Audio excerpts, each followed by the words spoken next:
இங்கே ஒரு அழகான சிங்கத்தோட கருங்கல் சிலை பார்த்தோம். இந்த சிங்கத்தோட வாய்க்குள்ள ஒரு கருங்கல் உருண்டை ஒன்று இருக்குங்க.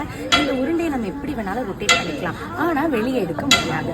இந்த மாதிரி ஒரு வித்தியாசமான சிற்பக்கலைகள் எல்லாம் ஒவ்வொரு பிரதானப்பட்ட கோயில்கள் எல்லாம் இருக்கும் இல்லையா? இந்த கோயிலும் ரொம்ப முக்கியமான ஒன்று. அந்த கோயிலை பற்றி உங்களுக்கு நான் சொல்கிறேன். இது எப்படின்னா நம்ம தமிழர்களுடைய சிற்பக்கலையை அழிச்சுக்கவே முடியாதுன்னு ஒரு அழகான எக்ஸாம்பிள் இதுதான். இதுதான் பிரசன்ன வெங்கடாச்சலபதி கோவில் திருச்சியில லொக்கேட் ஆயிருக்கு.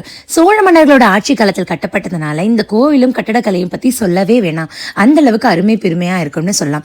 இந்த கோவில்ல ஒரு முனிவர் கடும் தவம் இருந்ததா வெங்கடாச்சலபதியை இங்க வர வச்சதுனால இந்த கோவில 48 நாள் விரதம் இருந்து என்ன வேண்டுனாலும் அது நடக்கும்னு இந்த கோவிலோட ஐதீகம்னு சொல்லப்படுது. கோவிலை சுத்தி எங்க பார்த்தாலும் தல வரலாறுகள் இருக்கும்.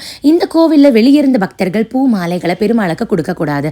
காரணம் குருகுலத்தோட சேர்ந்து இருக்கிற ரொம்ப ஆச்சாரமான பெருமாள் சன்னதிங்கிறனால அவங்க நந்தவனத்துல இருந்தே பறிக்கப்பட்ட பூக்களை தான் மாலையா இந்த பெருமாளுக்கு அணிவிக்கிறாங்க.